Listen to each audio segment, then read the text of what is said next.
Hey, it's Pete. I'm doing my weekly wrap up, which I meant to do on Friday, and then I figured, well, I'll get it done for Saturday for sure. And here it is Sunday night at 8 p.m. my time, which is close to New York time. So it'll probably go up Monday. But I wanted to cover some of the books I've been reading. First, I'll start with a couple and I'll try and go quick. I'm going to start with a couple of audiobooks. When I read audiobooks, it's just to keep me company on my walks. So I try to pick books I've read before, or like sometimes I'll pick informational books. Anyway, the first one I read, I didn't read this all this week. I've been running it for a few weeks now. Was the Pickwick Papers, originally called, or its full title is actually The Posthumous Papers of the Pickwick Club, Perambulations, Perils, Travels, Adventures, and Sporting Transactions of the Corresponding Members. That's actually not even the whole title because I couldn't read some of the text there. Edited by Boz, originally. The first pen name of Charles Dickens, who wrote a bunch of sketches under that name. This had an interesting gestation. I know in my other video where I mentioned it, I said this really wasn't, I didn't think it was as much of a novel as another collection of sketches, but I'm quite wrong about that. So now I'm not sure that I finished it, if originally I ever read the whole book, because it was quite different. The second half was quite different than I thought. It came about as these illustrations, these sporting illustrations, were done by a man named, what's his name? Seymour, I think. Robert Seymour. Yeah, Robert Seymour, an editor who knew Dickens, had the idea to have Dickens write some sketches, some humorous sketches about the different sporting things, the different hunting and fishing and kind of imagery. And Dickens said he really couldn't do that because he was not that much of a sporting person himself. The sporting life wasn't what he liked to write about. So he came up with this other guy where he would have it about these four members of a club, four well-off middle-aged gentlemen who have adventures, and he made one of them a big sportsman, which means hunting, fishing, games too, I guess, badminton, who knows, whatever they did back then. But it evolved into a novel, and what I hadn't realized, it starts out very much sketches. What these guys are doing is they're going around the country, kind of making notes about things they meet, and many of the chapters will be, it might be someone they meet in a bar who tells them a crime story that he had heard, or something that happened to him. There's a lot of that, so it's very episodic in the beginning. About halfway or a little more through, Mr. Pickwick becomes involved in a breach of promise suit against a woman, an innkeeper that he knows, and he, spoiler alert, he loses that suit, but he refuses to pay, so he goes to debtor's prison. And so then it brings in more of the themes that you see in later Dickens novels. I really enjoyed it, as I enjoy all Dickens that I've read for the most part, and I've read, I think, 7 of them, 7 of the 14 complete novels, and I'm going to try and read the others in order. Actually read them, not do the audiobooks, but this is the audiobook. The audiobooks there are audiobooks on, what's the big app? Audible. They have a bunch of them free, and they're by, fairly competent readers. Like this one was read by Rory Kinnear, the actor. He did a good job. What else have we got? So then the other audiobook I read or listened to was also one I'd read before, and also kind of picked it for the narrator, Paul Giamatti. Where's my photos? Uh-oh, what happened to my photos? I'm always losing them. Okay, here it is. This is sort of what the audiobook looks like. It came out when they made a movie of this. Scanner Darkly, Philip K. Dick's Scanner Darkly, kind of a very important novel in his late career. It's kind of like the divider line between his early work, his science fiction, all that, and the four, if you count Radel Free Abelmuth books that he wrote, the Valis trilogy. After that, this is the cover I originally had. This is the old Del Rey cover from the 70s that I owned, that I bought originally. You can see a drug guy here with a needle. Don't really use needles much in the book, and then a undercover cop, and you can see they're the same person.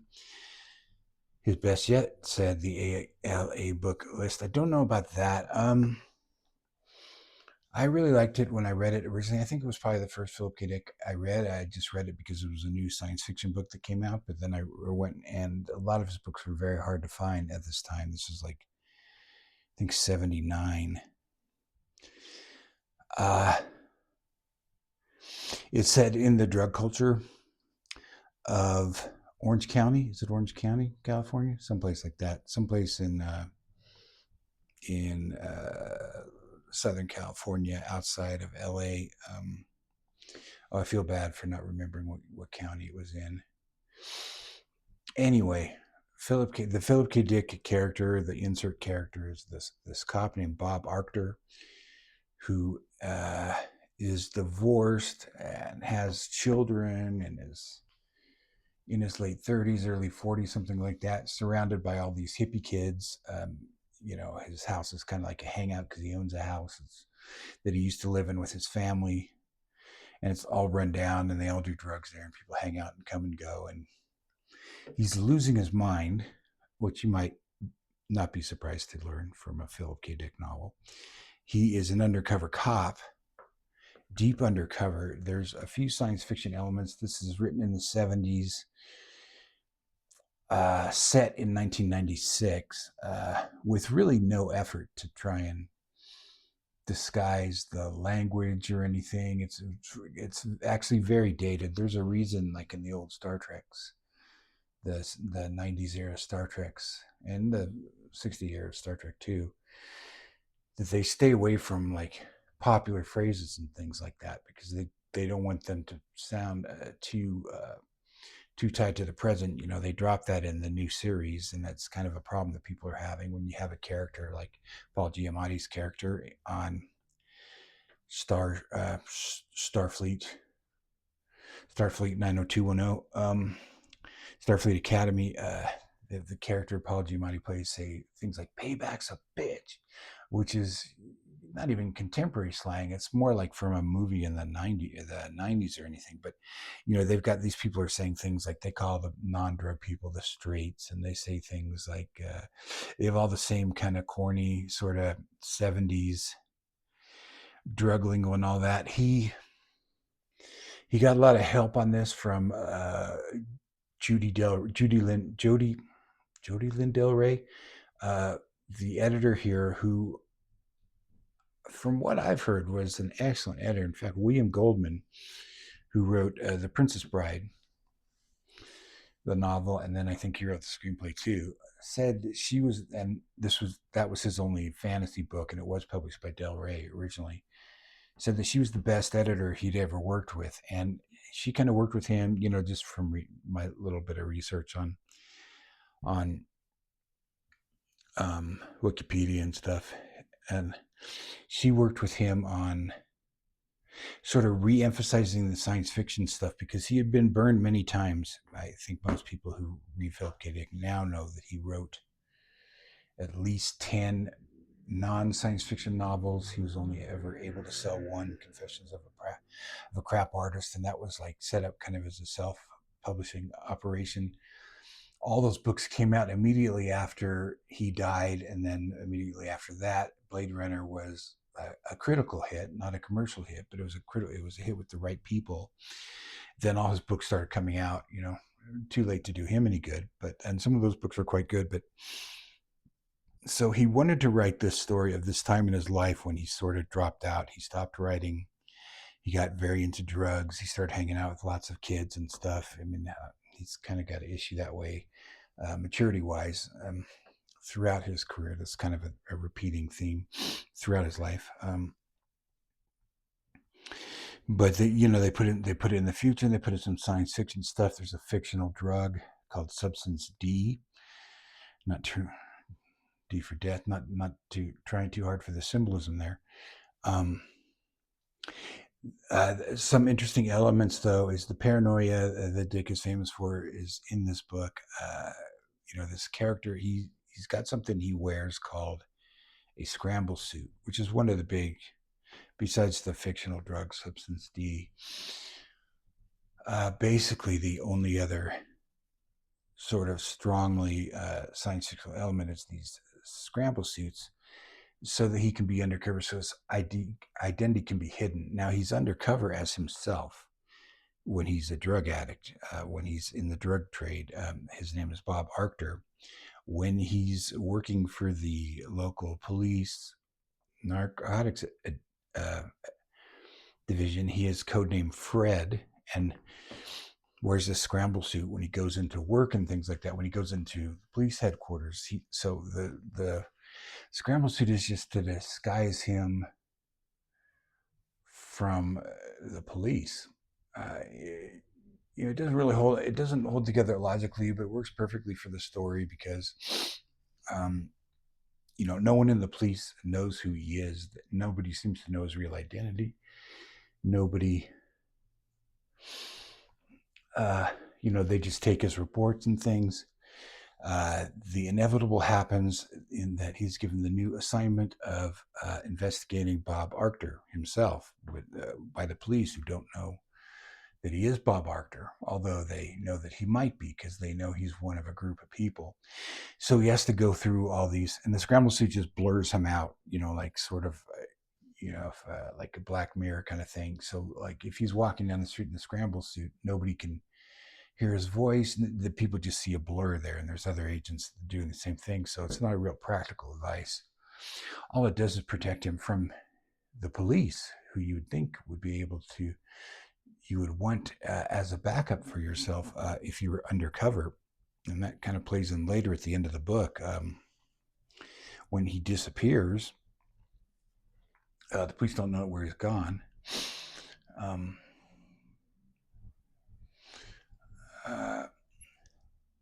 They don't know where their agent's gone. I guess they can surmise because Bob Arctor also disappears. But his personality begins to dissolve from the drug use, and just from the dichotomy of spying on himself. And there's very excellent passages where he'll be watching back tapes of things. He'll be observing himself as Fred, watching Bob Arctor on tapes, videos and bugs that they planted in the house, and he's quickly losing the fact that he is, on one level, he's losing the idea that he is Bob Arctor, and on some other ways he's not. There are a lot of scenes in here. I looked through the reviews of this. I was interested in what people think of it now. A lot of people thought the book was very boring. A lot of newer readers, because there's a lot of nonsense drug conversations in here, and that's where the mainstream kind of biographical stuff comes in. They work very well because they have these ridiculous drug conversations. The people that are losing it are having, people that are paranoid and broke and thinking about their addiction and things all the time. These just have these nonsense kind of conversations, which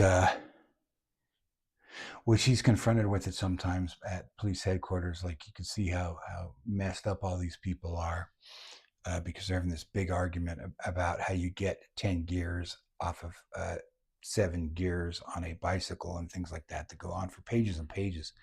But I think they're very well written, and they seem true to life. And the last quarter of the book is almost like the last quarter of a different but similar book.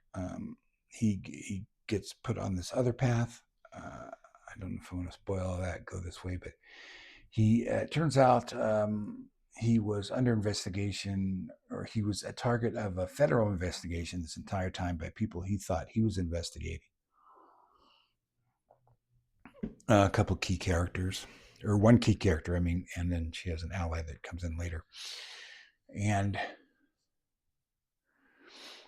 they want to use him. They wait till he's completely burned out as a human being. They give him another identity, which I can't think of the name. It is another one word identity, though. They send him to this cult. This cult operates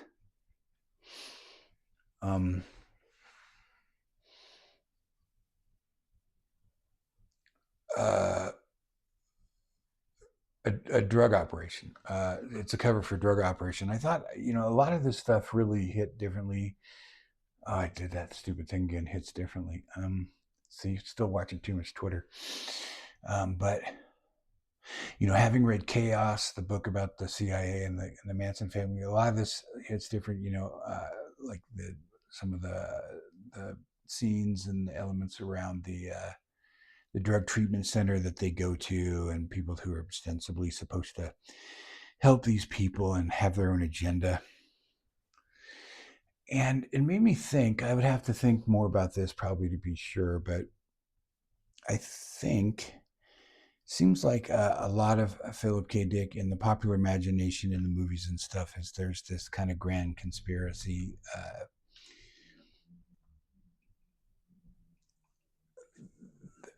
by big corporations or whatever working with the government. But I think Dick himself believed more in supernatural conspiracies, or but also competing conspiracies. Like there's no one at the heart of these conspiracies. In Scanner Darkly, it's not revealed that the government is drugging people. It's a corporation has been producing this drug, and that now they need people to.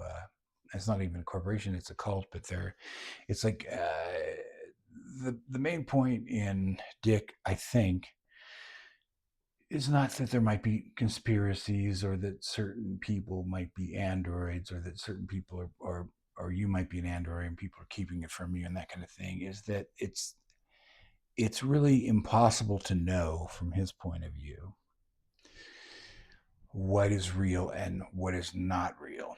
And there's not anybody really behind that. There's not anybody pulling the strings on that. It's just I think he would say it's just a phenomenon of life. You don't know if there are things, and for example, stuff that was left out of Blade Runner, but is in the movie. I mean, it's not in the movie, but is in the book. There's a religion that is shown to be fake. We don't really find out why anyone's faking it. Doesn't entirely destroy the original religion when people think it's fake. They just there's this person they see on TV all the time broadcasting, who they think is this spiritual being who's trapped between worlds or whatever, and they find out it's like all staged, and they're kind of depressed by that, but they're not really angered by it. They don't really stop following it. Mercerism is the religion. Anyway, so look, I'm really getting over here. I've only gone through 2 books. I'll just talk about a couple others. So that was the 2 audiobooks that I finished reading over the last week or 10 days.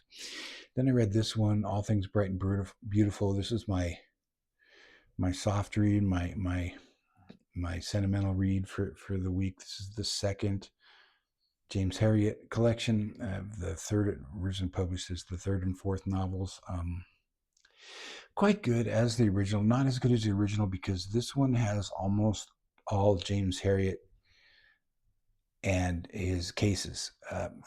Strange cases or interesting animal cases he had, which is part of the other books too. But the other book had a lot more about the personalities of the people who work in the veterinary clinic with him. The Farnham brothers Siegfried Farnham and Tristan Farnham, who are the two brothers, an older brother who's the owner of the practice, and has quite a temper and is quite a character, and Tristan, who's kind of a layabout, and his future wife Helen is a lot featured in the book. This is really it's almost like short stories, like each chapter is. And then I had this case, and then I had this case, where the first two were more like setting up the whole world. So it wasn't quite as fun as the first two. This book ends on the eve of World War II. So there's 1, 2, 3 more volumes, I think. And I'll keep reading them.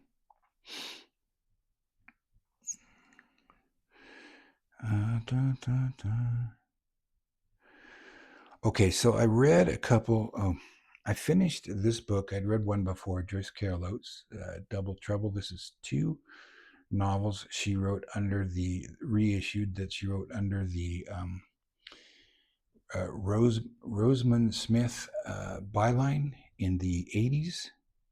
Or no, sorry, mostly in the 90s, starting out in the early 80s. These are both about serial killers. One is a female serial killer based on, I think, a little bit on Eileen Wuornos.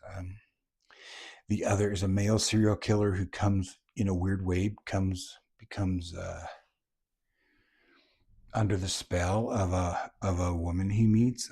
They're both pretty good. They're both very dark, but I do wonder why she did a pen name and why and what is different about them, because she writes, maybe at the time she wasn't writing as many dark suspense books, really dark, scary, violent, sexually deviant serial killer books. She writes a lot of that stuff now. I don't know if she used that pen name just to try it out, or just her whole sort of feelings about writing went more in that direction. For example, I also read this book by her. This is quite short. That's why I picked it. A Fair Maiden, which she published under her own name. It's not that old. It's very hard to keep up with when she writes what,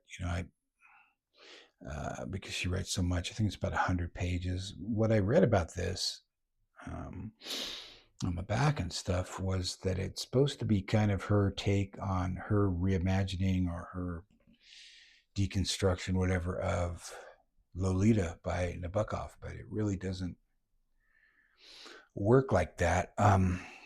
It's a good, creepy story. It's about a young woman or young girl, actually. She's 16, who is a nanny on, I think it's Nantucket. Where does Joyce Carol Oates live? Maybe it's a New Jersey island, but she works for this family who's not very nice, bit snobby and stuff. And she meets this old creepy dude. Well, he is creepy, but he's seems to her, he's like 68, I think. I think she's 16, he's 68. That's kind of the first line of the story. She knows what he wants, but she also knows that she doesn't have a lot of other options. It's a strange, moody story. You feel for these women in these stories that Joyce Carol Oates writes. She's very good at writing about these people, these young people, young girls mostly, who come from these really stacked against them backgrounds. She's got a horrible mother who tries to get money out of her and guilt trips her and stuff. She's got sisters who don't want anything to do with the mother or her. She's really got nothing, no support or anything. The family she works for as a nanny is, they're really snotty kind of people. So in comparison, this rich guy who's certainly got his scheme, organized. He knows how to play it. He knows how to try and draw her into his net. Like, he's an artist, so he wants to sketch her and all kinds of stuff. And he gives her money for emergencies. He doesn't really ask for anything up front. But, she's not so naive that she doesn't know that's what he wants, but she's also has so many other options. So it's the usual, it's very dark, brooding story. It works out in a way not so bad for her. Could have been worse, let me say it that way. But it kind of goes in its own direction. So it's not really uh,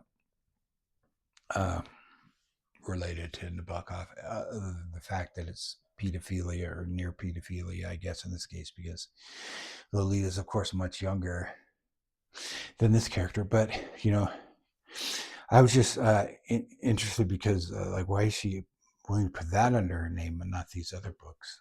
But now she puts it all under her name. So, how are we doing? 25 minutes. I've only got one more to talk about, and it is the best book that I read this week. I'm in the middle of another fantastic book, the beginning of a series. I can't wait to talk about it, but I'm going to save it because I'm going to read a bunch of them, I think, in this long series that was recommended to me, and I can do it justice at another time when I've read a few of the books. But there's another book also from Hard Case Crime, Into the Night by Cornell Woolrich, completed by Lawrence Block. An amazingly well-written book. This has a very strange history. I'm used to books, especially by popular writers.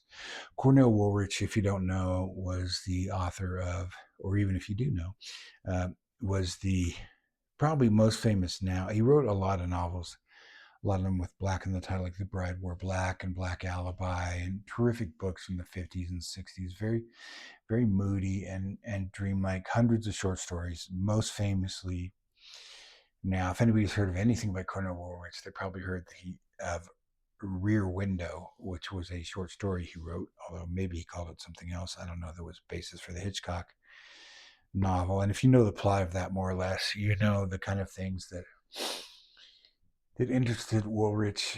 He wrote crime novels, but he didn't have a detective or anything like that. These are the other kind, that they tried to discourage people from writing now, and have a series. And it was written around, it's set in 1961, so I think it's assumed that he wrote it in 60 or 61, which would have been one of the last things he wrote. There are passages in it that are so fantastically written and so powerfully written, so intense. I just don't know what to say.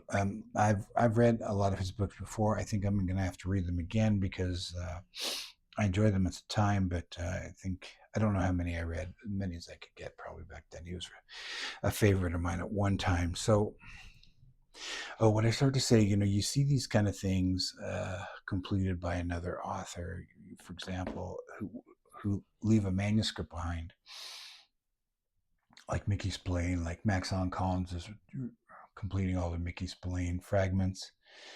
Sometimes it's almost a complete novel. Sometimes it's half done. Sometimes it's really just like a page or two. It's a good source of income. And I've read a bunch of those, and they are it's very obvious to tell in those where Max Allan Collins takes over. There was another one, the final novel by Jack London, which was incomplete.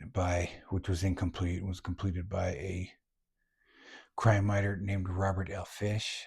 It's Assassins Incorporated, or the Assassination Bureau, which was not bad. It's only a couple chapters at the end. It's kind of a common thing that happens. I thought this would be the same thing, but it actually isn't. It's quite different, because this was not a manuscript that Cornell Woolrich was working on his death. It was a complete manuscript. However, the manuscript itself was in bad shape. I read an interview with Lawrence Block. It was missing the beginning pages. It was missing like 12 pages just throughout the text. And it was, and there were inconsistencies in the text, like a first draft, like there was a character who got killed and then is still alive in later chapters and things like that had to all be fixed out. So it is not a book that is completed from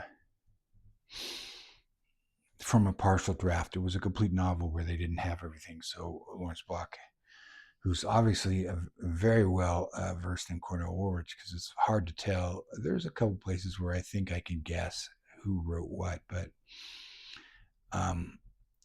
and this all happened in the 80s. 1987, Otto Penzler hired Cornell hired Lawrence Block, who's getting a lot more credit now in the hard case crime edition. He's getting equal credit.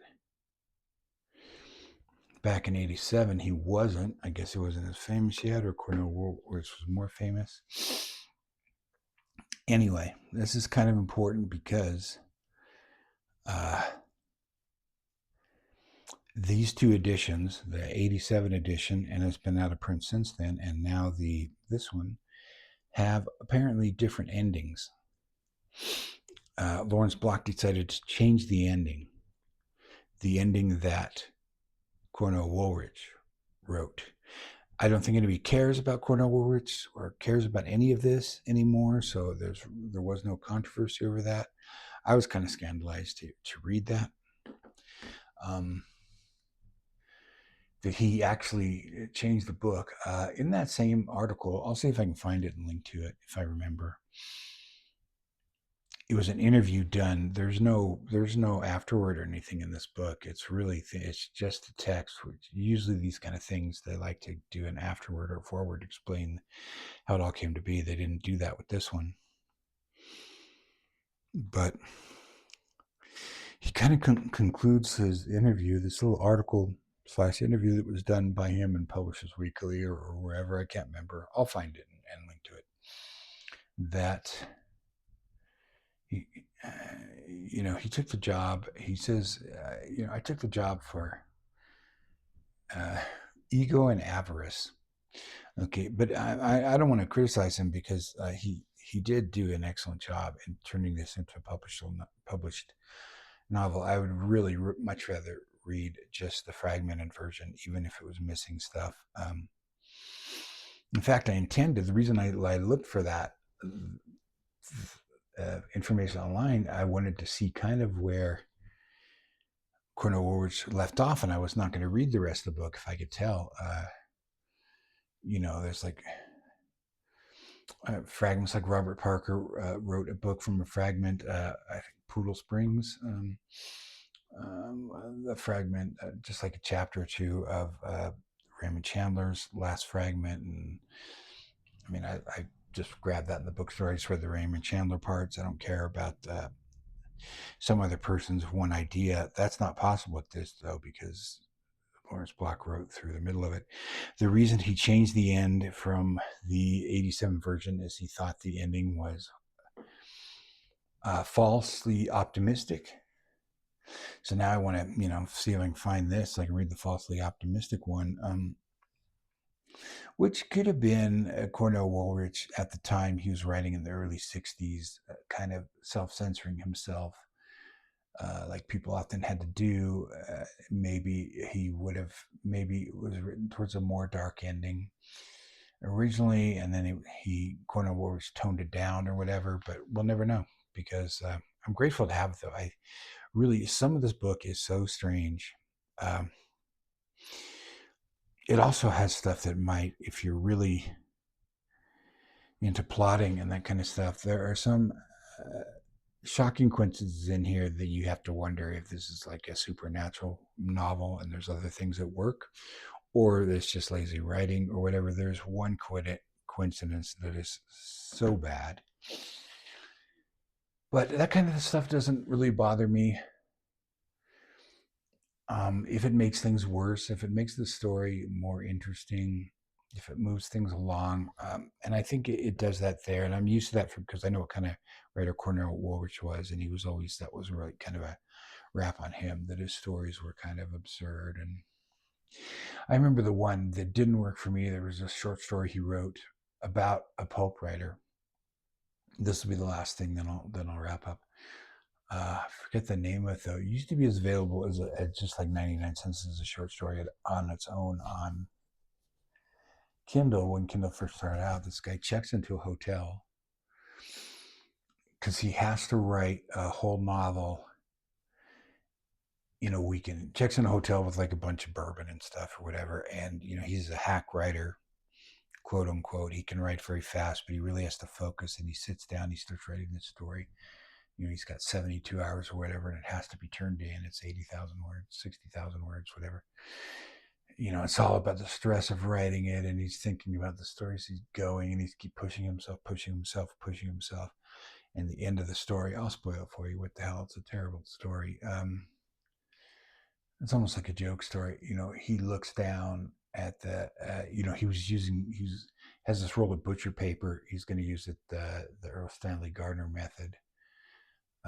Oh no, not the Earl Stanley Gardner. Earl Stanley Gardner would, once he was famous, he would write onto a teletype machine, and the teletype would go, would print out in his agent or his publisher's office. But he's using butcher paper the way that a big ream of butcher paper, so he doesn't have to even take time to change pages or do a carbon or anything, and then he's going to cut them up at the end and just deliver it that way, which is, I believe, the way that Kerouac wrote On the Road. I think that's kind of a famous story. He just did it really fast. I think Kerouac wrote On the Road in a few hours too. So anyway, he's typing, finishes the whole thing, goes to pull the paper out to tear off the butcher paper, and realizes he never ran the butcher paper through the roller. So there's no paper. He's been typing for 72 hours, just looking at the keys. Never noticed that he didn't put the paper in.